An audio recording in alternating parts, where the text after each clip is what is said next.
Well, the time is just gone 9:28 a.m. as we continue with the broadcast this morning, and I must say we are blessed in South Africa, and we cannot thank Allah Subhanahu wa Taala enough. We say Alhamdulillah.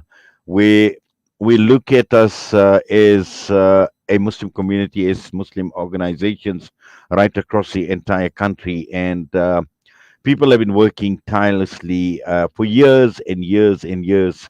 And before you know what's happening is they reach certain milestones.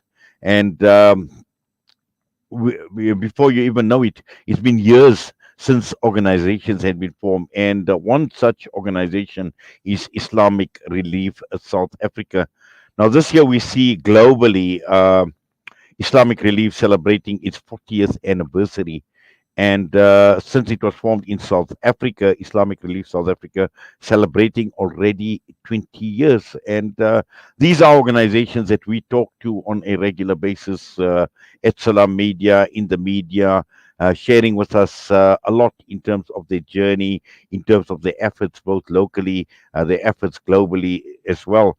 And this 20-year milestone has been an amazing journey for all of us in the media, for the people that contribute, that donate to these organizations, and the organizations themselves, the people that start the organizations. And this is a journey that they've undertaken, a journey for humanity, a journey to make a difference in the lives of people.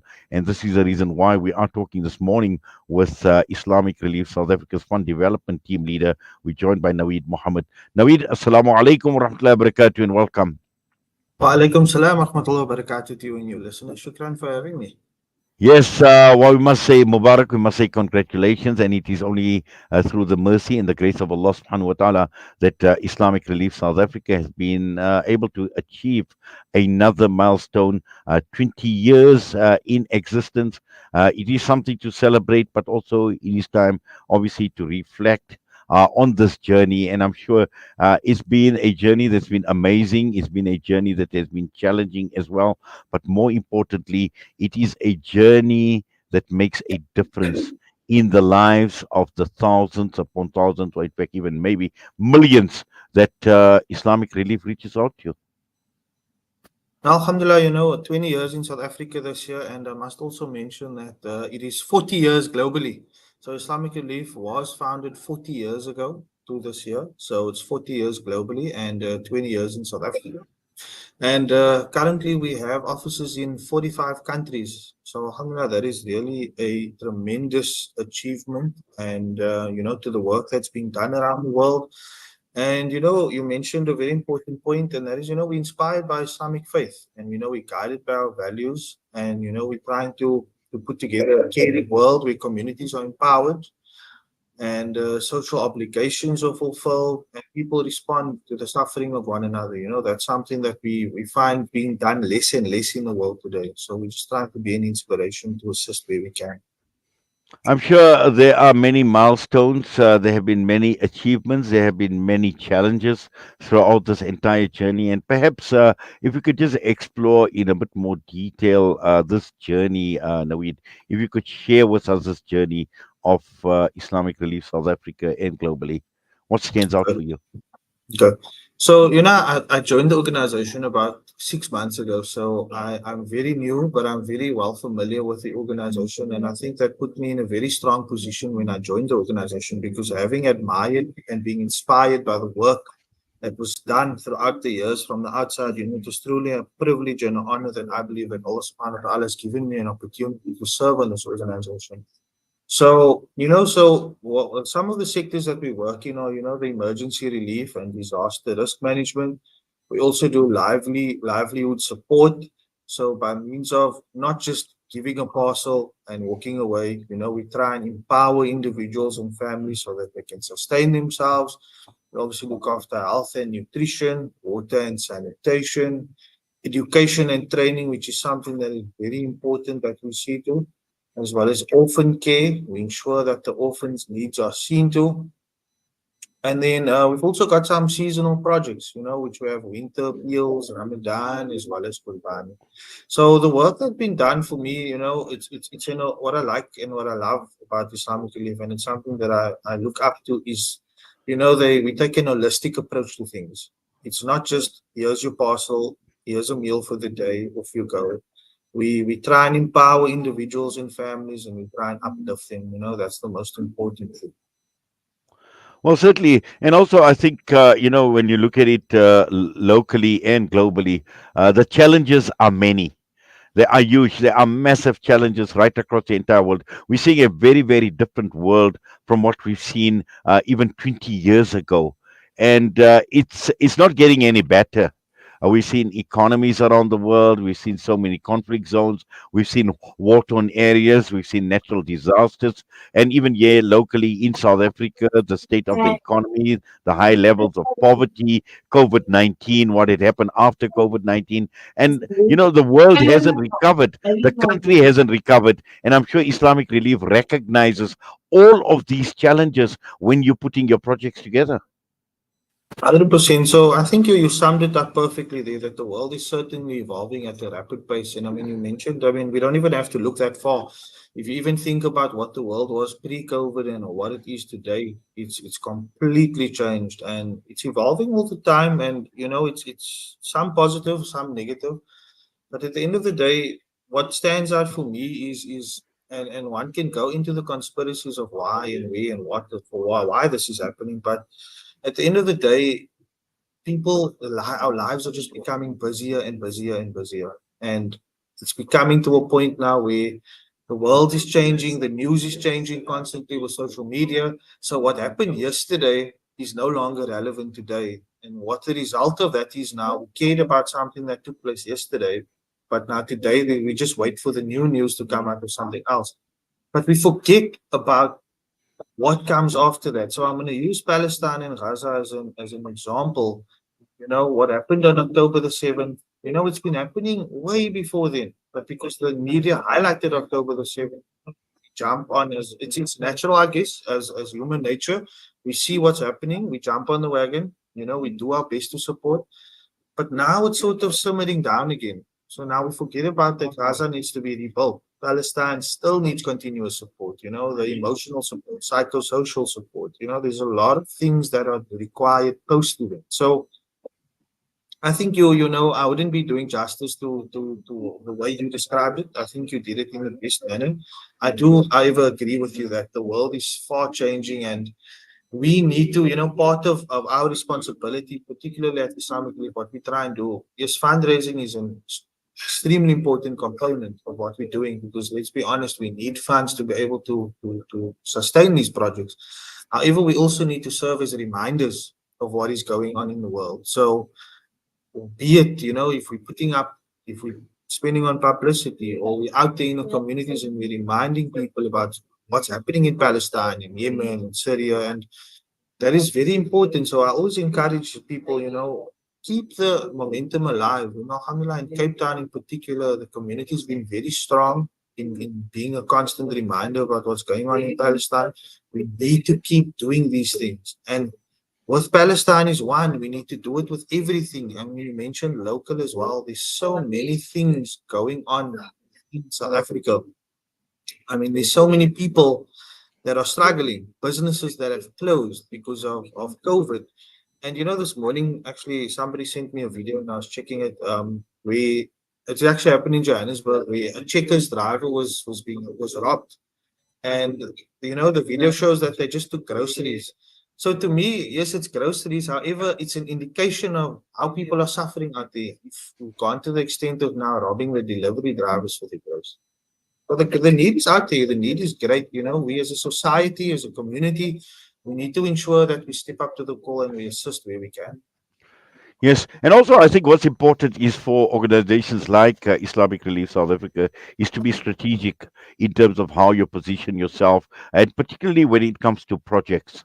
And if we're looking at South Africa, for example, looking at what projects are being implemented, you're talking about, it's not only about providing relief, but it is about empowering, it is about educating.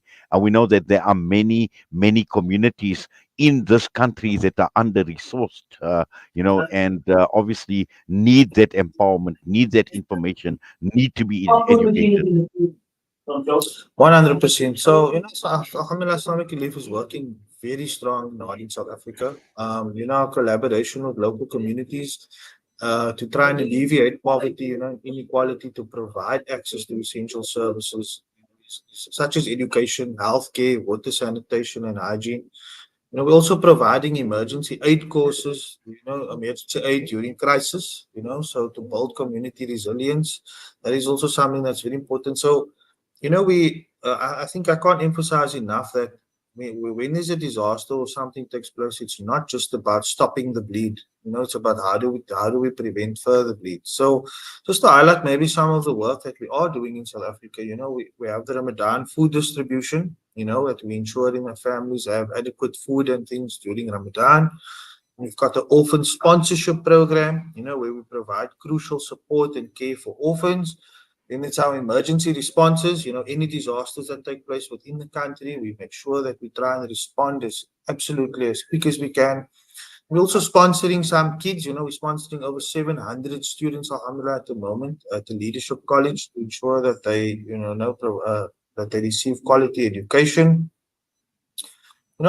We've got so many programs. There's just some that I can mention. To be honest with you, if I have to go through the entire list of everything that Islamic Relief does in South Africa currently, we'd be sitting here the whole day. And I'm not sure if your listeners would be interested in listening to my voice the entire day. Well, I'm sure you've got all that information documented. It must be all on your website as well, and people would go on your website and read about all these projects that you are speaking about, Naweed. But also at the same time, and before we get to 2024, we're already 2 months into 2024, and I'm sure there are many events that will be taking place, fundraising initiatives that will be taking place. So all of that we will talk about in a minute or two. But I just want to go back to the last 20 years as well.